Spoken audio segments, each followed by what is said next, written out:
Atos, capítulo 6, a partir do versículo 8, nós vamos falar sobre o poder da verdade. Então, vamos fazer a leitura neste momento.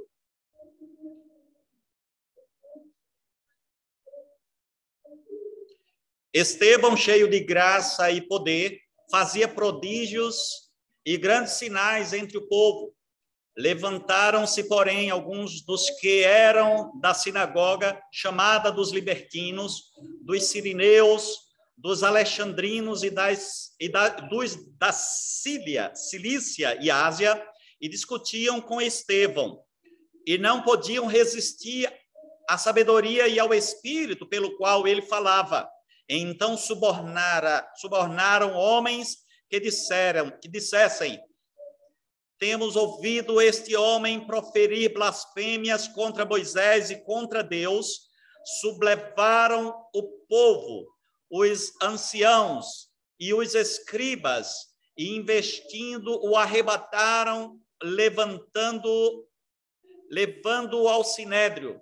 Apresentaram testemunhas falsas que depuseram: este homem não cessa de falar contra o lugar santo e contra a lei, porque o temos ouvido dizer que esse Jesus o Nazareno destruirá este lugar e mudará os costumes que Moisés nos deu.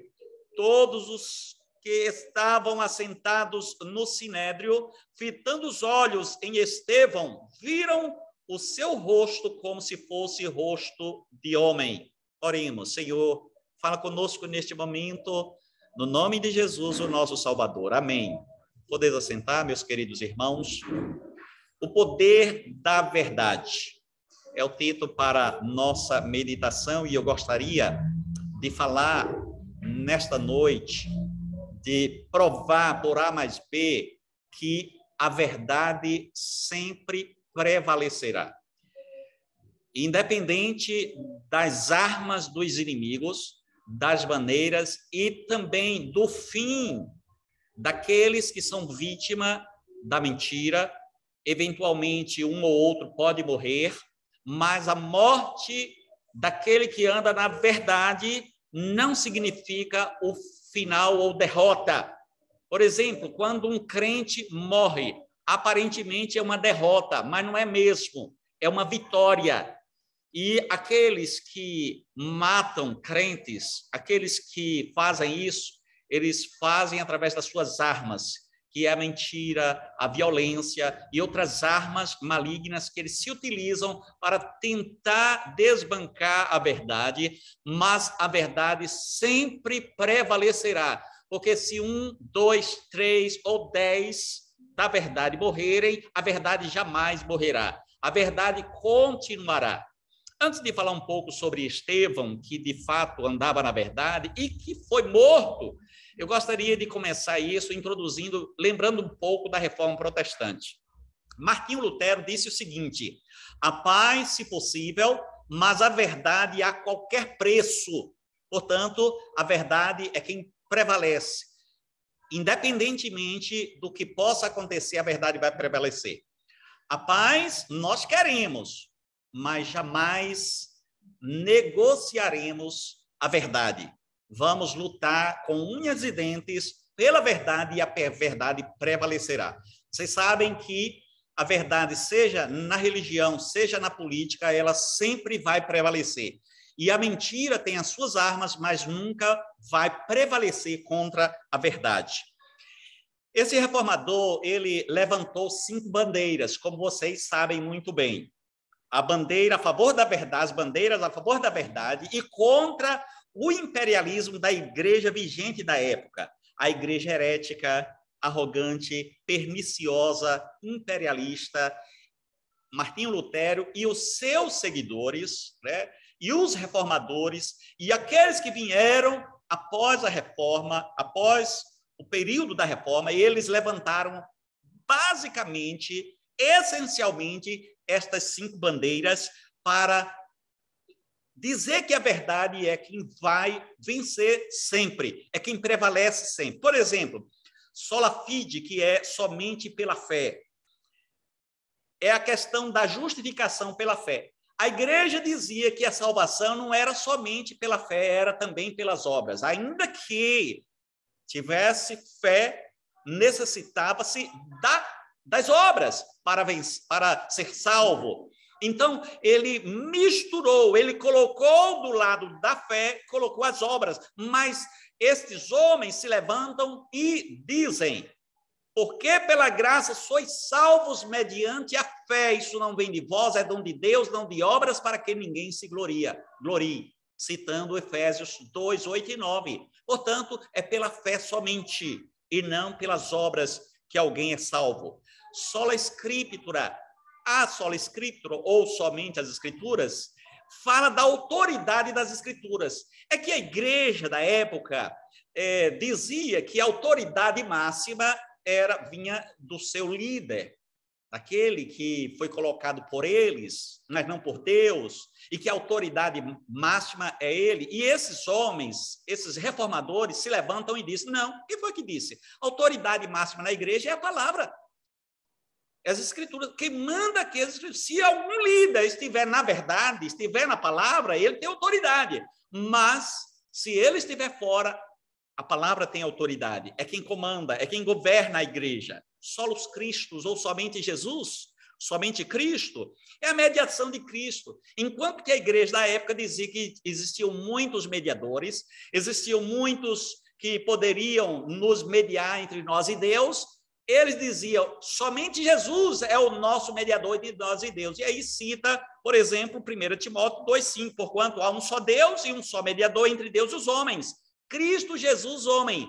Não tem Maria, não tem José, não tem João, não tem Paulo, não tem Cor, nem Damião. É Cristo Jesus, o Filho de Deus, o único que pode ser o nosso intermediário entre nós e Deus. A verdade sempre prevalecerá. Sola gratia, ou somente pela graça, aí vem a salvação pela graça de Deus, mediante a fé em Cristo Jesus. E, finalmente, eles disseram: só lhe deu glória, ou a glória somente para Deus. É que quem era endeusado, glorificado, adorado, era o líder deles. Era aquele homem que foi colocado lá e que, para conversar com ele, primeiro era necessário beijar os pés, literalmente. Aí, um dia, alguém foi visitá-lo e essa pessoa tinha que beijar os seus pés. Só que nessa veio um cachorro e deu uma mordida no pé dele. Aí a coisa ficou feia. Você já imaginou, para falar com uma pessoa, precisar beijar os pés? A glória não é para o homem. A glória foi roubada do nosso Deus por estes homens malignos, homens egoístas, avarentos, homens que querem se colocar no lugar de Deus. A glória é de Deus e somente de Deus.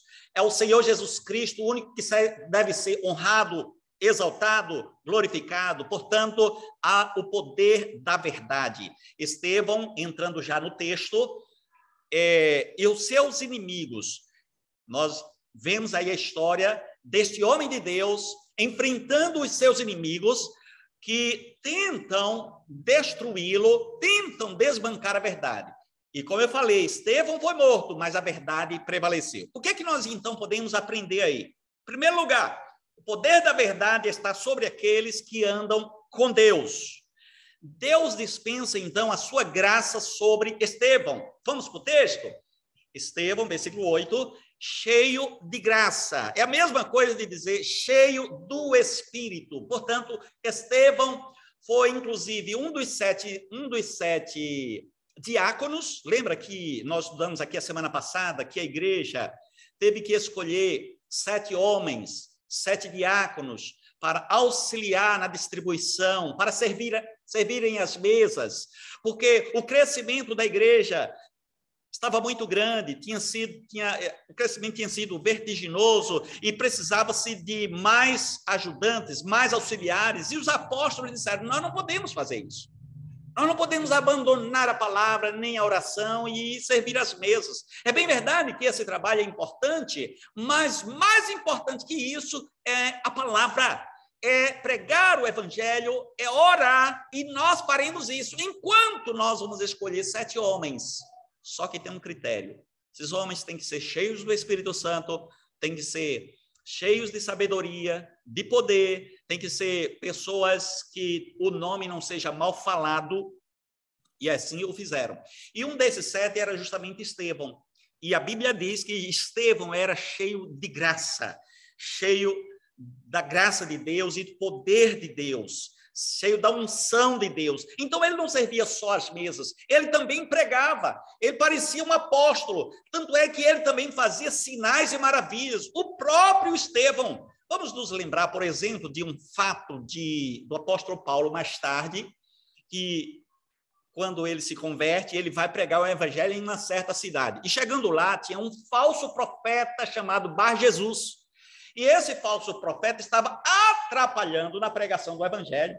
Quando ele estava pregando, tinha um certo procônsul, parece que o nome era Sérgio, e ele pregando, e este falso profeta estava impedindo. Não deu outra. Paulo imediatamente repreende o espírito maligno do falso profeta, como está lá em Atos 13:9. Todavia, Saulo também, chamado Paulo, cheio do Espírito Santo, fixando nele os olhos, disse: ó filho do diabo, cheio de todo o engano e de toda a malícia, inimigo de toda injustiça, não cessarás de perverter os retos caminhos do Senhor? Pois agora, eis aí está sobre ti a mão do Senhor, e ficarás cego, não vendo o sol por algum tempo. No mesmo instante, caiu sobre ele névoa e escuridade, e andando à roda procurava quem o guiasse pela mão. Então o procônsul, vendo o que se sucedera, creu, maravilhado com a doutrina do Senhor. Depois que ele expulsa o espírito maligno do falso profeta, o homem se converte, né? O procônsul se converte. Então, Paulo era um homem cheio de graça, como Estevão, cheio do poder de Deus, do Espírito Santo. Além do mais, Deus confia o seu poder a quem anda na verdade. Estevão era homem de poder, conforme está no versículo 8, ele era um homem de poder, certo? E aí nós nos lembramos, por exemplo, que existia um outro apóstolo, né, um outro homem de Deus cheio do poder. E o resultado foi a conversão de muita gente. O apóstolo Pedro, que se aproveitou da ocasião para pregar o evangelho da descida do Espírito Santo, e ali ele começou a pregar, e o resultado do poder que estava nele e da sua pregação foi a conversão de 3.000 almas. Amados irmãos, nós não podemos fazer uma comparação entre hoje e os dias dos apóstolos. Talvez, se fizermos uma comparação, tem que ser um pouco diferente. Alguém pode dizer assim, os pastores de hoje não têm o poder dos apóstolos. Os apóstolos pregavam e era assim, centenas e até milhares de conversões.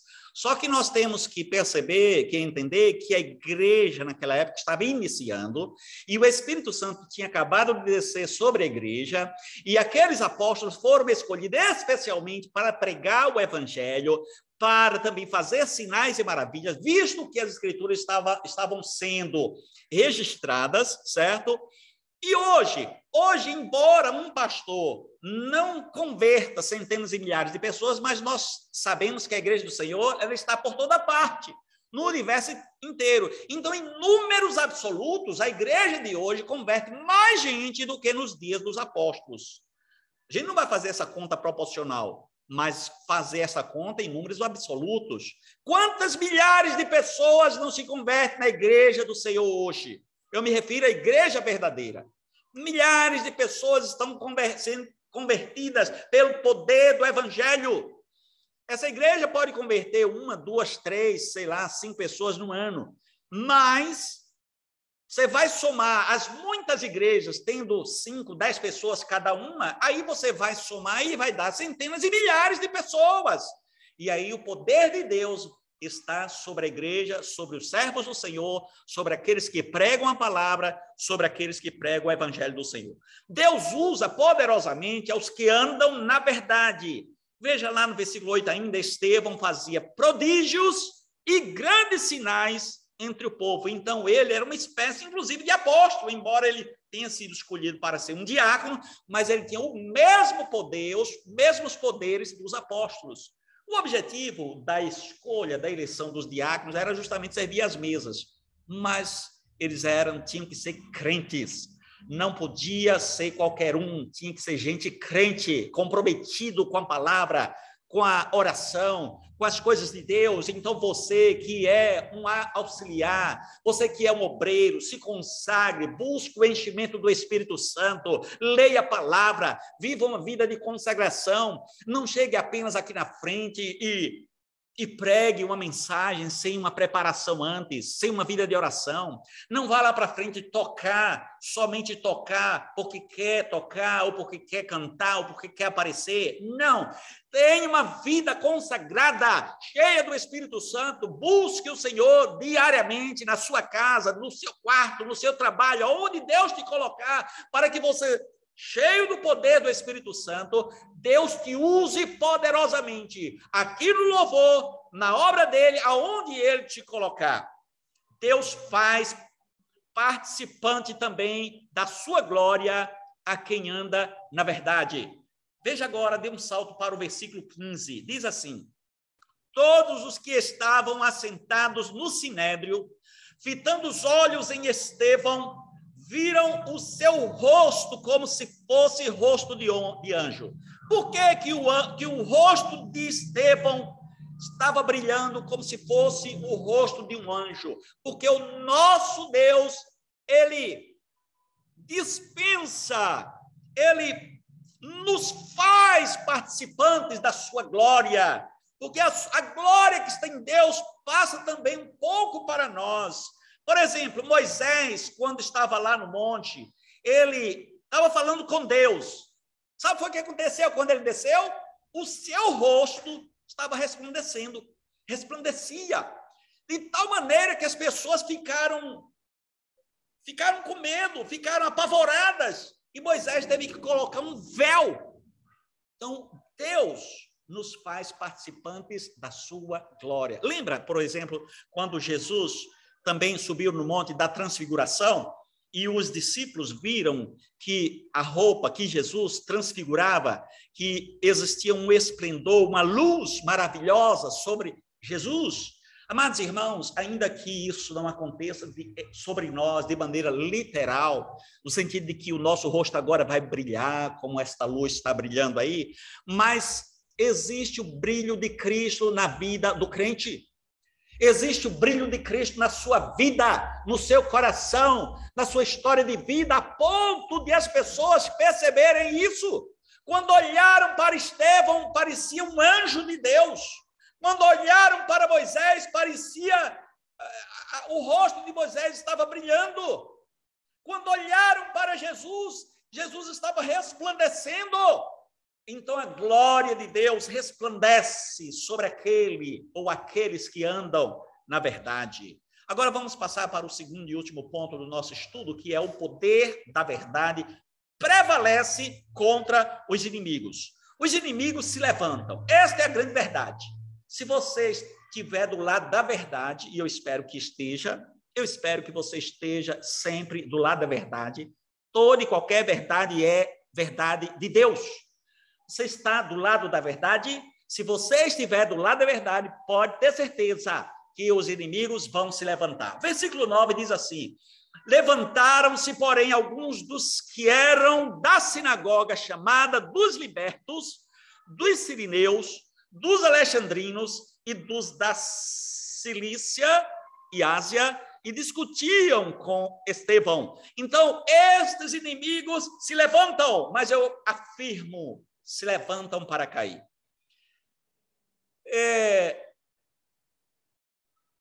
Um pré-reformador, lá pelos idos do século XV, ele viveu no final do século XIV e início do século XV, chamado John Hus, ou John Hus, ou João Hus, como queira. Esse John Hus era da Boêmia, um país que hoje tem um outro nome. O nome hoje é República Tcheca. E esse pré-reformador, ele começou a beber um dos escritos de um outro pré-reformador chamado John Wycliffe, que era da Inglaterra. John Wycliffe, ele peitou as autoridades da igreja na época, dizendo que quem era a autoridade máxima não era o Papa, mas era, sim, a palavra de Deus. E ele traduziu, inclusive, as escrituras para a língua do seu povo, e ele foi perseguido de forma terrível.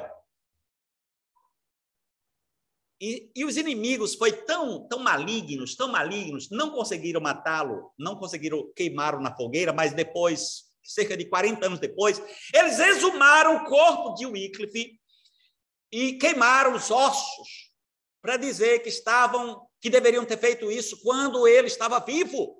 Mas John Hus não teve a mesma sorte.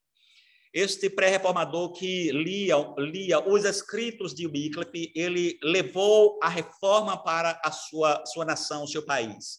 Ele era professor de universidade, foi um homem muito culto, erudito, e ele começou a pregar a verdade, porque a verdade estava escondida das pessoas. As pessoas viviam na ignorância, na escuridão, nas trevas do pecado. E esse John Hus começou a pregar a palavra, a verdade, dizendo que a autoridade máxima era a palavra de Deus. Não eram as autoridades deste mundo, não eram os homens deste mundo, mas a autoridade máxima era a palavra do Senhor. E aí este homem foi preso. Este homem, inclusive, o enganaram, dizendo que ele iria para ser julgado e que lhe dariam salvo-conduto. E ele foi, assim, numa inocência, achando realmente que iria ter esse salvo-conduto. Foi julgado no Concílio de Constança, que aconteceu de 1413, mais ou menos, até 1418. E, dentre outras coisas, teve o julgamento dele, e ele foi tido como herege, ele foi realmente condenado e prenderam e acabaram queimando o homem em praça pública, matando o homem queimado em praça pública no ano de 1415. Mas ele morreu. Mas antes de morrer, ele mesmo disse: vocês estão queimando um ganso, mas daqui a 100 anos vai levantar um cisne e vocês não poderão queimar. E 100 anos depois apareceu um homem chamado Martinho Lutero e que eles não conseguiram matar Martinho Lutero. Pois muito bem, quando malfeitores me sobrevêm para me destruir, meus opressores e inimigos, eles é que tropeçam e caem. Salmo 27, versículo 2. Os inimigos não conseguem resistir. Está lá no versículo 10, volte lá, por favor, para o texto. E não podiam resistir à sabedoria e o espírito pelo qual ele falava. Portanto, este homem de Deus, Estevão, era um homem de sabedoria, de poder. O poder do Espírito Santo estava sobre ele. E Deus usou poderosamente. Lembra de Martinho Lutero? Martinho Lutero, que agora, aquele que foi objeto da profecia de John Hus, 100 anos depois, Martinho Lutero é também convocado para ser julgado pelos seus escritos. No ano de 1517, Martinho Lutero deu onde inicial da Reforma Protestante, colocando as suas 95 teses na porta da capela da catedral onde ele pregava, lá na universidade em Wittenberg, na Alemanha. E ele coloca ali, e foi realmente um escândalo. Ele foi convocado, e eu sei que no final das contas, ele disse que ia, mas se ele tivesse salvo-conduto. Pela graça de Deus, pela misericórdia, ele teve a proteção do príncipe eleitor da Saxônia, chamado Frederico III, que era considerado como Frederico o Sábio. E Lutero foi julgado ali, naquela ocasião, lá em Worms, acho que pronuncia assim, na Inglaterra, na Alemanha. Então, ele foi julgado e, embora ele tenha, de uma certa forma, sido condenado, mas eles não conseguiram prevalecer com a sabedoria, com o poder que existia neste homem, Martinho Lutero. Martinho Lutero disse o seguinte, quando ele foi obrigado a renunciar e a abjurar com relação aos seus escritos, porque os escritos dele combatiam, condenavam as ideias da Igreja Romana, a infalibilidade papal, a mariolatria, a idolatria e por aí vai. Ele foi obrigado, sob pena de morte, a abjurar, a rejeitar, e ele disse o seguinte: minha consciência é cativa à palavra de Deus. Eu não posso renunciar, eu não posso abjurar, que Deus me ajude, corajosamente. E ele foi poupado, foi preservado graciosamente, porque ele poderia ter sido levado para a fogueira. Mas como Deus usou este príncipe eleitor da Saxônia, Frederico II, que intercedeu junto ao imperador para que ele, Lutero, tivesse salvo-conduto, Lutero não foi morto na fogueira. Então, meus irmãos, os inimigos, eles são capazes de tudo. Eles usam, eles subornam, eles mentem, eles promovem sublevação, violência, testemunhas falsas e mais mentiras. Tudo isso aconteceu nos dias de Estevão. Então, vamos ver, volte por gentileza para o texto da Bíblia, no versículo 11, eles usam suborno. Então, subornaram homens que dissessem, portanto, eles subornam. Já imaginou como eles são malignos? Os inimigos da verdade são malignos, a ponto de chamar pessoas, e quem faz isso é gente que se diz gente de Deus, mas não é de Deus coisa nenhuma. Eles são malignos, subornam pessoas para mentirem. No versículo 11 ainda, esses que foram subornados, eles disseram o seguinte: temos ouvido este homem, se referindo a Estevão, temos ouvido este homem proferir blasfêmias contra Moisés e contra Deus. Aí depois vem a sublevação. Versículo 12. Sublevaram o povo, os anciãos e os escribas. Sublevar é fazer um motim, um levante, é levar a população a se revoltar, é fazer um levante mesmo. Então, imagine os líderes religiosos dos judeus fizeram um motim, uma sublevação. Veja a arma maligna dessa gente contra a verdade. E se não bastasse, eles usam ainda a violência. Olha como diz o texto: e investindo o arrebataram, levando-o ao sinédrio. Então ele foi levado para ser julgado pelo sinédrio.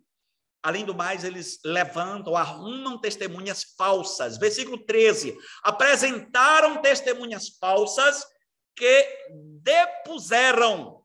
E depois, mais mentiras. Este homem não cessa de falar contra o lugar santo e contra a lei, porque temos ouvido dizer que esse Jesus, o Nazareno, destruirá este lugar e mudará os costumes que Moisés nos deu. Portanto, aqui tudo isso aí não passa de mentira, invencionice, tentativa de desbancar a verdade, de destruir o homem de Deus, embora este homem de Deus tenha sido morto, porque ele foi apedrejado covardemente por estes assassinos, por estes filhos do diabo. A verdade prevaleceu, porque ali foi uma semente que foi lançada na terra, por assim dizer, e que nasceu um homem poderoso para pregar o evangelho, o apóstolo Paulo, que logo, logo ele aparece, e eu creio que aqui foi uma semente para ele começar o seu grande e poderoso ministério. Meus amados irmãos, concluindo, 2 Coríntios 13, 8, diz assim: porque nada podemos contra a verdade, senão pela verdade. E a verdade é poderosa, acredite. Ela pode até não prevalecer no primeiro momento, mas a verdade triunfará. Lá em Mateus 10, 28, diz assim: não temais os que matam o corpo e não podem matar a alma. Temei antes aquele que pode fazer perecer no inferno tanto a alma como o corpo, disse o Senhor Jesus Cristo. E o único que pode fazer perecer no inferno a alma e o corpo é Deus. E aqueles que são contra a verdade, que são os mentirosos, que estão do lado esquerdo, estes nunca vão prevalecer. Eles podem até matar, eles podem tirar algumas vidas, mas a Bíblia diz que o morrer para mim, o viver é Cristo, o morrer é lucro. Portanto, a igreja sempre é triunfante. É por isso que a gente não tem que ter medo, sabe, do falso profeta, do anticristo. A gente não tem medo, tem que ter medo de nada. A gente só tem que ter medo a Deus, amar a Deus, servir a Deus de todo o nosso coração. Vamos orar? Senhor, obrigado pela tua palavra, muitíssimo obrigado, porque a tua verdade sempre vai prevalecer, Senhor. Muito obrigado pelo teu amor infinito, muito obrigado pela tua graça maravilhosa. Pai, continua abençoando a tua igreja e continua, Pai, nos dando a graça para continuarmos firmes na verdade. Não permitas, Pai, que nós nos afastemos, nem que traiamos, nem que haja em nós apostasia, mas que haja perseverança, firmeza, ó Deus, compromisso para a glória do teu nome, Senhor. Guarda-nos, livra-nos, Senhor, das heresias. Livra-nos, Senhor Deus, da falsa igreja. Livra-nos, Senhor Deus, dos falsos profetas. Livra-nos, Senhor Deus, daqueles que querem se aproveitar para impedir que a gente ande na verdade. Tenha misericórdia de nós, Senhor. Nos guarda, nos preserva nos teus caminhos. Nos ajuda a seguirmos firmes na verdade. É a verdade que liberta, é a verdade do Senhor, é a tua palavra, é o Espírito Santo em nós, é a tua presença, é a perseverança, Senhor. Dá-nos a tua graça. Nós oramos gratos, Senhor, em nome de Jesus. Amém.